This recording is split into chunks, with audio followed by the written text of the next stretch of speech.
Yes, balik lagi nih sama aku di course Reading Comprehension for SBMPTN Test.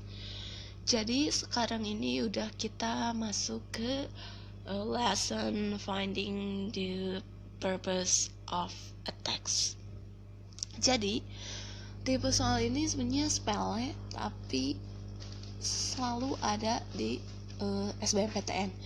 Dan gak cuma di SBMPTN aja, tipe soal kayak gini tuh emang selalu ada di jenis-jenis soal ujian, like kayak ujian nasional, terus kadang-kadang TOEFL tes kayak gitu juga ada. Makanya butuh banget gitu ini untuk dipelajari.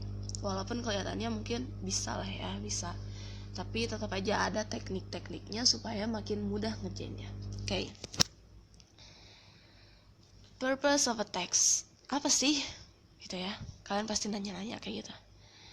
Nah, biasanya jenis-jenis pertanyaan yang sebenarnya tuh nanyain the purpose of a text ini kayak gini, kayak beberapa pertanyaan ini kayak what is the purpose of the text, ini udah jelas lah ya. Dan the writer writes the text in order to, berarti ini nanyain tujuan atau nanyain buat apa gitu ya. Terus the text is written for the purpose of ini juga sama, nanyain tujuan, nanyain ya untuk apa gitu. Dan what can we say about this paragraph, misalkan ya, kalau itu merujuknya ke paragraf tertentu. Jadi ini tuh ya, ini semuanya ini jenis-jenis pertanyaan yang biasanya muncul untuk menanyakan ini the purpose of a text. Oke, ngerti ya?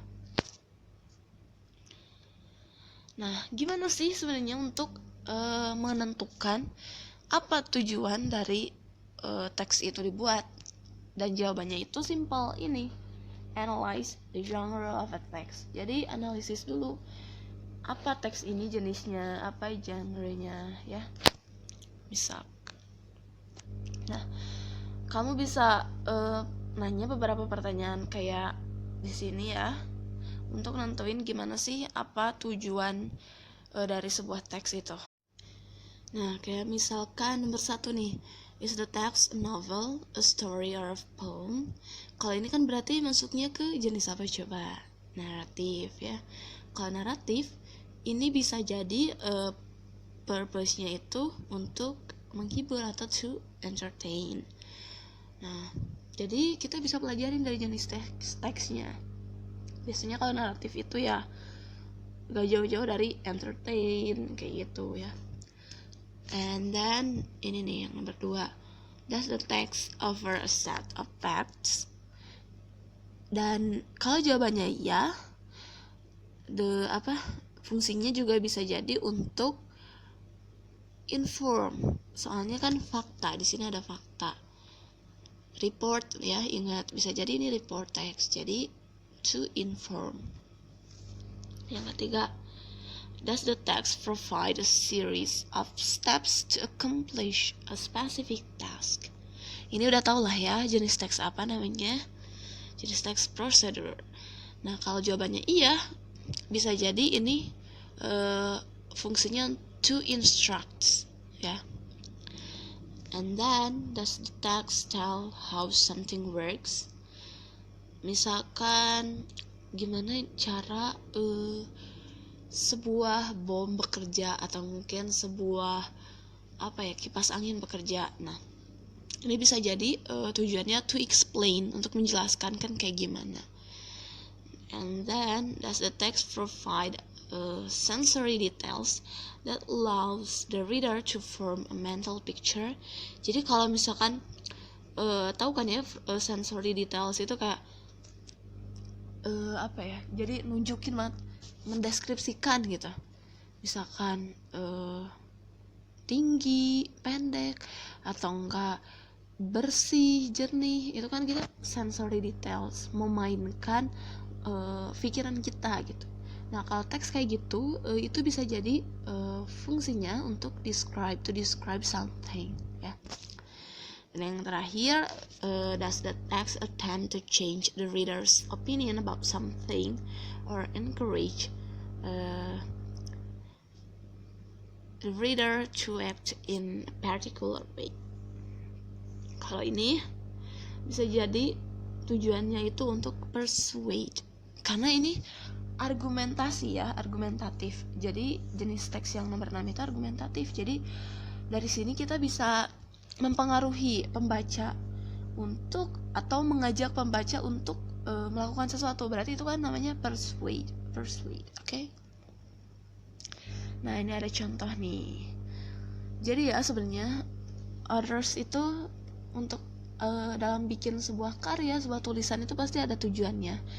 Bisa jadi karena mungkin pengen menghibur, bisa jadi karena pengen menginformasikan, atau justru mengajak berbuat sesuatu. Nah, kita yang harus pelajarin itu. Dan as I mentioned before, kita bisa pelajari dari genre of the text-nya, okay? Nah, coba nih kita lihat dari kalimat ini, paragraf ini. Kita nggak perlu baca banyak-banyak ya, just skim, kayak aku bilang, skim. Nah, coba ini kira-kira tujuannya tentang apa? Coba apa ya? Kita lihat dulu dari option E, describe. Iya kah ini describe? Mana coba yang nunjukin sensory details? Hampir gak ada, oke? Hampir gak ada kan? Kayak clean or kelihatannya kayak gimana gak ada kan? Gak ada ya? Oke, berarti ini no. Compare between global warming and forest fires. Adakah? Gak ada ya? Ada juga hubungannya, bukan compare. And then argues for the importance of the efforts to stop global warming. Ada gak? Importance untuk gak ada ya.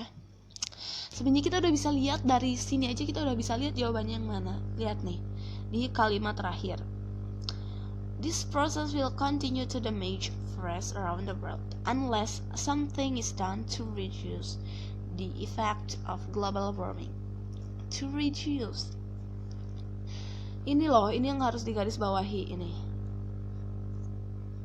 Ini artinya si penulis ini mencoba untuk ngajakin ke kita, ayo kurangi efek dari global warming ini. Ya kan? Mana coba jawabannya? Karena ini juga argumentatif. Ini jenis teksnya argumentatif. Berarti apa coba yang udah aku jelasin? Ini to persuade the reader to fight against the world rising temperature. Okay? Sebenarnya kita udah bisa lihat dari simple just looking at one or two paragraph. Tapi untuk make sure coba pastiin juga option yang lain gitu. Tapi kalau dari sini kita udah kelihatan. Nih, ini dia persuade reader untuk mengurangi efek dari global warming. Ya kan? Jadi bukan cuma inform, harus jelas, bukan cuma report. No, I think ini bukan report gitu ya. Oke. Udah jelas sampai situ. Pokoknya fokus aja ke, jadi skim ya, bacanya skim. Jangan semuanya dibaca. Karena mungkin bakalan ada one or two sign yang nunjukin emang itu gitu. Emang itu yang merupakan tujuannya. Sebenarnya sih banyak ini hampir mirip ya purpose-nya. Tapi kalau misalkan emang genre teksnya beda, kita bisa lihat dari situ kayak to instruct, optionnya pasti beda, nggak kayak gini. Oke. Nah sekarang coba deh latihan nih. Aku pengen lihat, pengen tahu how well do you know. Nih kalian bisa baca dulu ini, and then coba kamu simpulin kira-kira mana jawabannya ya. Ini kan bisa dibolak-balik, bisa dilihatnya beberapa kali, boleh deh skim. Jadi at the end of this lesson kamu ngerti sesuatu gitu karena kamu udah latihan ya. Oke, next video aku bakalan ngejelasin tentang apa ya? Lihat aja deh ya, disimak ya. Oke, see you on my next videos. Bye.